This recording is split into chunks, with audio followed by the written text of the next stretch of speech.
Notice that Michael's torso rides high on the surface of the water. His head is carried in a neutral position with a flat neck.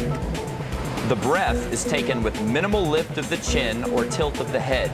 This allows him to maintain a proper aquatic body line, which features a high hip position to minimize frontal resistance.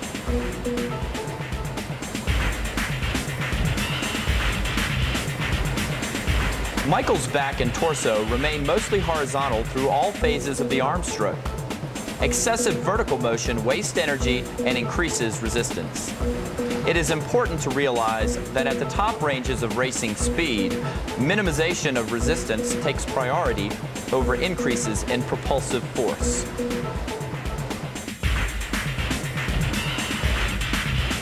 Michael's arms move forward with elbows nearly straight and low over the water. He uses the action of the recovery to create forward momentum. Note the careful, soft entry of his hands into the water. They carry little air underwater, and they enter without upsetting the oncoming flow of water, which is created as the body is propelled forward.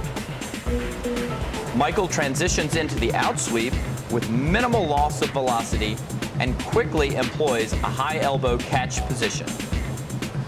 His hands accelerate under his torso and sweep out just below his hips. Of special importance is the manner in which Michael releases the water prior to full extension of the elbows. By releasing the water at this point, Michael's hands can cleanly exit the water and get into the above water phase with little loss of velocity.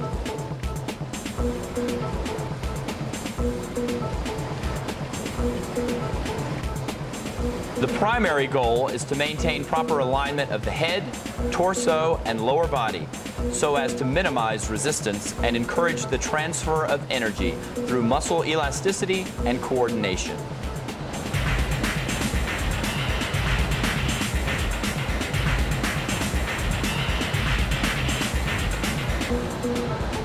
Notice that Michael's powerful kick remains in the shadow of his body and doesn't reach so far below his body line as to create resistance.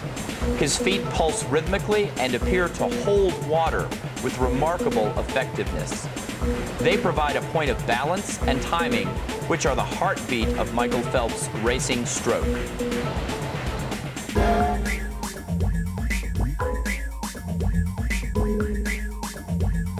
And Michael's every stroke breathing pattern is successful for several reasons. First, even though Michael takes his breath low to the water with minimal chin lift, his head does rise slightly while taking each breath. This small adjustment gives him more leverage to keep his extremely long torso in a proper posture. When he takes a non-breathing stroke, his hips tend to sink, and he has to climb even higher on the next breathing stroke. Secondly, his rhythmic breathing allows for steady airflow and makes each stroke cycle identical, allowing for a more efficient action and less wasted motion.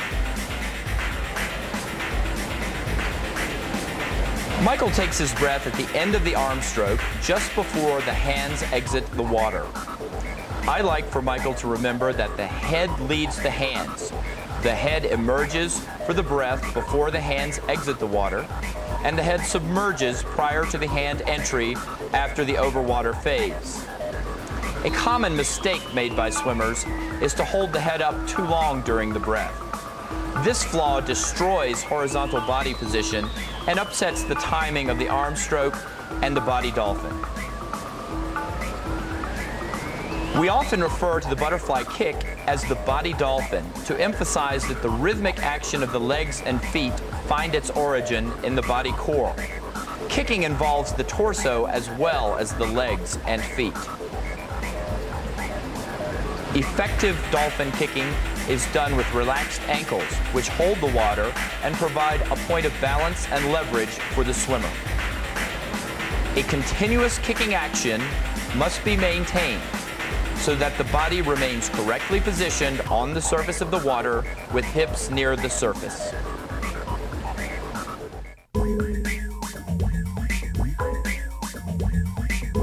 Michael, last October you became the youngest.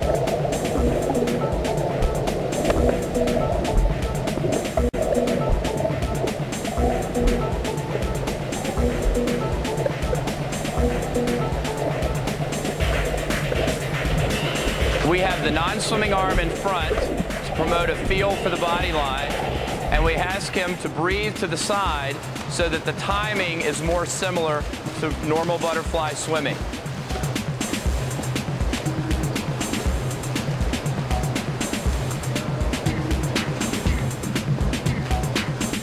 Every drill comes with a cost. If you're going to isolate one aspect of a swimming stroke for improvement, that often means that some other aspects may. You can really see Michael's high hip position, how his hips are very high when his hand enters, and how clean his arm stroke becomes after his fingers enter the water.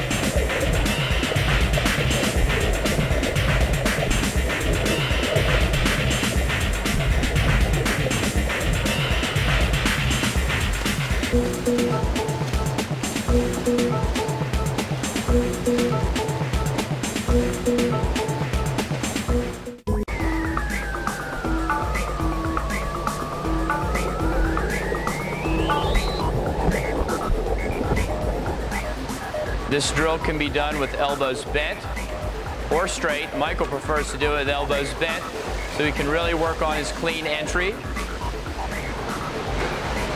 This is very good drill for working on hand acceleration as well.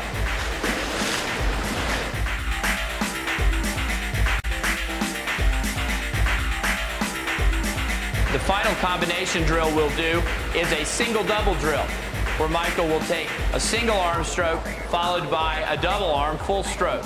In this drill, we ask the swimmers to breathe only on the full stroke.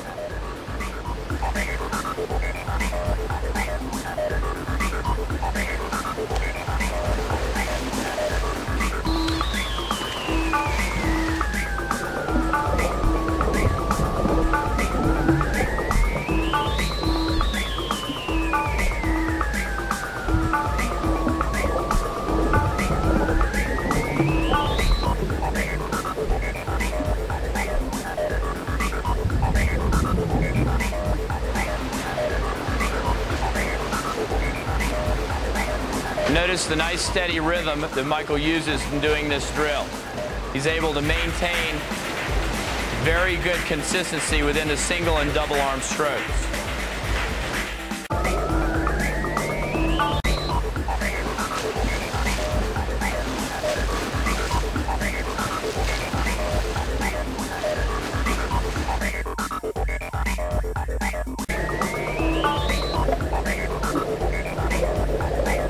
Michael maintains excellent body control during this drill.